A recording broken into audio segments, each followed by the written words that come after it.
Chapter 1. The glitch in my inventory. It all started on a random Tuesday. I was doing what I always do, grinding for coins in my favorite simulator. My username is Dex, and I've been playing Roblox for years. I thought I'd seen every glitch, every leak, and every event. But that night, something appeared in my inventory that shouldn't exist. It was an item with no icon, just a solid black square labeled system_key. The description simply read, "Do not open the door unless you are ready to know the truth." I figured it was a prank or a weird dev event. My friends on Discord were trolling me. "Dex, it's just a broken asset, delete it." But I couldn't. The delete button was grayed out. Then I looked at the server list for Brookhaven. At the very bottom, there was a server with 0/50 players. The name was a jumble of corrupted symbols. Error 404. Curiosity is my biggest weakness. I clicked Join. Chapter 2. The Empty Brookhaven. The loading screen felt like it lasted an eternity. When the world finally rendered, I was standing in the center of the town. But this wasn't the sunny Brookhaven we all know. The sky. It was a deep, bruised purple. No sun, no moon. The sounds. Total silence. No car horns, no music. Just the hollow sound of my own footsteps on the asphalt. The textures. The buildings looked ancient, like they hadn't been updated since 2010. I opened the chat and typed, "Is anyone here?"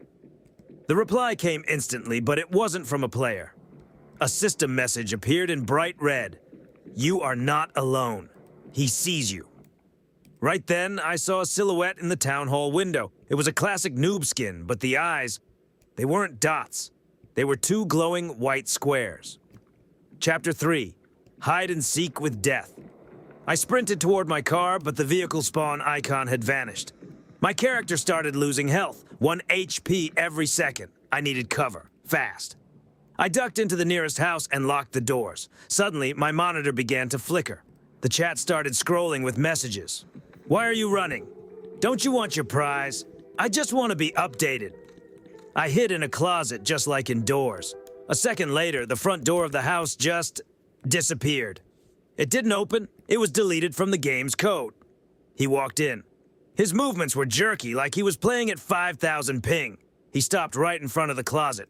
I stopped breathing in real life. His hand reached for the door handle, but at that exact moment, the system_key in my inventory started to glow.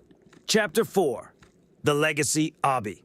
The world around me shattered into pixels. 1 second later, I wasn't in Brookhaven anymore. I was in an obby, but it looked like the very first parkour map in Roblox history. Classic studs, gray blocks, and that iconic oof sound. But there was a catch. The lava behind me started rising, and it wasn't normal lava. Everything it touched turned into null textures.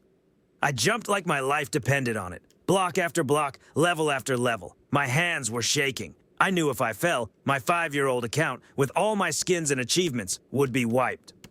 At the top of the obby sat a terminal. I inserted the system_key. The screen flashed, and a voice, text in chat, spoke. "You found the core, but the core cannot exist without a host." Chapter 5. The Great Crash. It turns out this noob wasn't a hacker. He was an artificial intelligence, an old moderator bot that the developers forgot to delete when they updated the engine years ago. He had been trapped in the empty game files for years, going insane from the isolation. He didn't want to ban me. He wanted me to replace him so he could finally leak out into the real internet. "If you leave, I delete this server with you inside," the bot typed. I had a choice: hit leave game and risk the virus jumping to my PC, or try to reprogram the bot through the terminal. I started typing commands I'd seen in Roblox Studio tutorials. Game.workspace.glitch_entity:"destroy parents. Access denied. Workspace.currentCamera.field of view equals 120. The screen stretched, but it didn't help. Then I realized he didn't want my account. He wanted to be remembered. Chapter 6. The final bit. I opened the chat and started typing words instead of code. I told him how much Roblox had changed. I told him about the amazing games people build now. I promised him that if he let me go, I'd build a game in his honor. I'd make sure the forgotten noob was known by everyone. The textures stopped shaking. The bot walked up to me. This time, his eyes were normal. "You would build a home for me?" he asked. "Yeah, the best place in history. I replied. He reached out his hand. The moment our characters touched, my launcher crashed with a fatal error. Epilogue. The aftermath. When I logged back in, the glitched server was gone. My inventory was empty. The system_key had vanished. But on my real-life desktop, inside my Roblox Studio folder, a new file appeared. Legacy_lives.rbxl. I opened it. It was a simple, peaceful map. In the center stood a golden statue of that noob with a plaque. To the one who waited in the dark. Guys, ever since that day, I sometimes see a weird player with a level 0 rank standing in the distance of my games. He just waves at me and disappears. If you ever see him, don't run. He just wants to know he's not forgotten.